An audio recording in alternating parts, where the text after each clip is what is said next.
What if I told you you're not being rewarded for your kindness? What if the reason you feel drained, unappreciated, and overlooked is not because you're too kind, but because you've allowed people to mistake your kindness for weakness? There is a difference between being merciful and being used, between having a soft heart and having no boundaries. Tonight, let's talk about something many good people struggle with: when kindness turns into being taken for granted. Kindness is a noble quality. It softens hearts, builds bridges, and earns immense reward. But when kindness exists without boundaries, it slowly transforms into self-neglect. There is a difference between giving from a place of strength and giving from a place of fear. When you continuously put others before yourself, silence your own needs, and ignore your own limits in order to keep peace or gain approval, what you call kindness may actually be the quiet abandonment of your own well-being. You answer every call, respond to every demand, fix every problem, and carry burdens that were never yours to begin with. Over time, this pattern does not elevate you. It exhausts you. Your energy weakens, your patience shortens, and your heart becomes heavy, yet you convince yourself that enduring it all is virtuous. Without boundaries, kindness loses its balance. Instead of being an intentional act of generosity, it becomes an automatic reaction driven by guilt, pressure, or the fear of disappointing others. You start believing that saying no makes you selfish, that asking for respect makes you difficult, and that resting makes you lazy, so you continue giving even when you have nothing left to give. You overlook hurtful behavior, you excuse repeated disrespect, you tolerate imbalance in relationships where you are the only one investing effort. Slowly, resentment builds inside you, not because you are unkind, but because your kindness has been stretched beyond its healthy limits. A heart that is constantly drained cannot remain sincere forever. It begins to feel used rather than valued. True kindness includes wisdom. It recognizes that you are also a creation deserving of care, dignity, and protection. When you neglect your own emotional, physical, and spiritual needs in the name of being good, you are not practicing noble sacrifice. You are permitting imbalance. Healthy boundaries do not cancel kindness. They preserve it. They ensure that your generosity is sustainable, that your help empowers rather than enables, and that your compassion does not cost you your self-respect. When you understand that protecting your peace is not selfish but necessary, your kindness becomes stronger, clearer, and more intentional, no longer rooted in fear or obligation, but in conscious choice and inner stability. Islam calls believers to ihsan, a level of excellence that rises above the ordinary. Ihsan means to worship Allah as though you see Him, and even though you do not see Him, you know He sees you. It is sincerity, beauty in character, generosity in action, and grace in conduct. That honor is not conditional upon how useful you are to others. It is inherent. To constantly accept degradation, to allow your voice to be silenced, or to permit your worth to be diminished, contradicts that divine honor. Excellence in Islam means carrying yourself with dignity, speaking with wisdom, giving with balance, and protecting your soul from environments that corrode it. Ihsan beautifies your dealings, but it does not demand that you abandon your self-respect in the process. People often respond not only to who you are, but to what you allow. The standards you set, through your words, your reactions, and your silence, quietly teach others how to treat you. If you consistently excuse disrespect, minimize hurtful behavior, or accept less than you deserve, you communicate that such treatment is acceptable. Most people will not question a boundary you never establish. They will assume that your tolerance is permission. Over time, patterns form. A joke at your expense becomes normal. Late replies, broken promises, and dismissive tones become routine. Not necessarily because people are cruel, but because human nature adapts to what is permitted. Standards, whether spoken or unspoken, shape the culture of every relationship in your life. Setting standards does not require aggression or arrogance. It requires clarity and consistency. When you calmly correct someone who crosses a line, you are not being difficult, you are defining your limits. When you decline a request that overwhelms you, you are not being selfish, you are protecting your capacity. The way you respond the first time someone disregards your time or feelings often determines whether it will happen again. Silence can sometimes be interpreted as acceptance. Nervous laughter can be mistaken for agreement. Repeated tolerance can be read as endorsement. And when behavior is reinforced, even unintentionally, it tends to continue. People rarely raise their treatment of you above the level you consistently accept. Standards are a reflection of self-worth.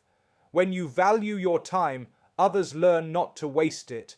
When you speak with self-respect, others are more likely to mirror that respect.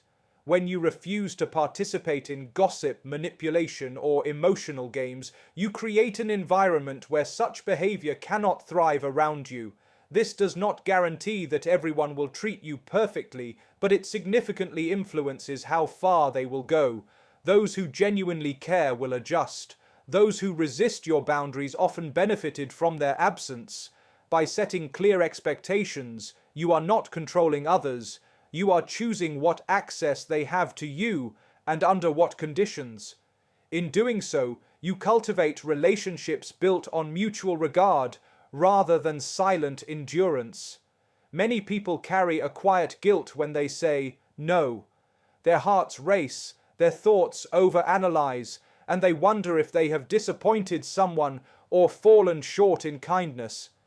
They have been conditioned to believe that goodness is measured by constant availability and endless accommodation.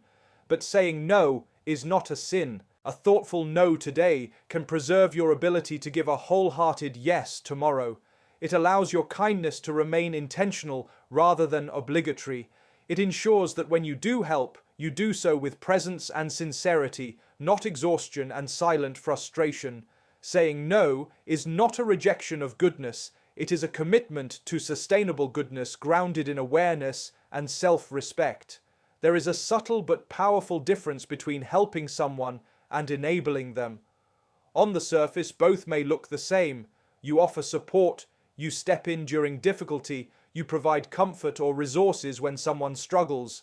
But the intention and the long-term effect are what separate the two.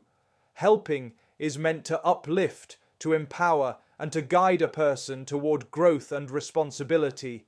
Enabling, on the other hand, unintentionally sustains weakness by removing the natural consequences of someone's actions. When you constantly rescue a person from the results of their repeated mistakes, you may feel compassionate, but you may also be preventing them from learning, maturing, and standing on their own feet. True help strengthens a person's ability to function independently. It encourages accountability. It may involve advice, temporary assistance, or emotional support, but it does not replace the other person's responsibility.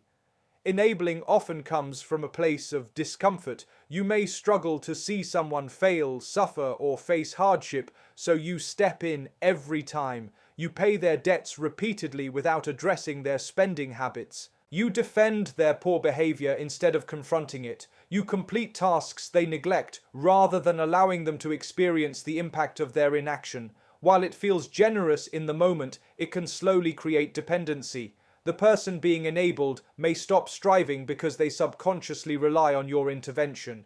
In relationships, this pattern can become exhausting. You begin carrying burdens that were never yours to hold. You fix, excuse, and compensate, while the other person avoids growth. Over time, resentment can build within you because your efforts do not produce change. Helping should create movement forward. Enabling keeps both parties stuck. Wisdom requires discernment. Sometimes the most loving thing you can do is step back and allow someone to face the outcome of their choices. This does not mean abandoning them or withholding compassion. It means offering support in ways that encourage responsibility rather than replacing it. It means asking whether your involvement is producing progress or prolonging a cycle. Compassion guided by wisdom nurtures strength, while compassion without boundaries can quietly reinforce weakness and prevent the very growth you hope to see. True kindness is not born from desperation, nor is it sustained by fear. It flows from inner strength, stability, and self-assurance. When you are secure within yourself, your kindness becomes a choice rather than a strategy. You give because you genuinely wish to give, not because you are afraid that withholding will cause someone to leave. There is a profound difference between generosity rooted in sincerity and generosity rooted in anxiety. When fear drives your actions, your kindness becomes fragile. You overextend yourself, agree to things you resent, and tolerate behavior that diminishes you, all to avoid rejection or abandonment. What appears soft on the outside may actually be fueled by inner insecurity. Fear-based kindness often carries an unspoken bargain. If I keep giving, they will stay. You may constantly adjust your boundaries, silence your needs, and ignore your discomfort to preserve relationships.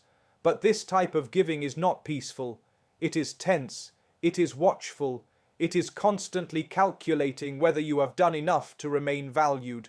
Over time, this creates imbalance.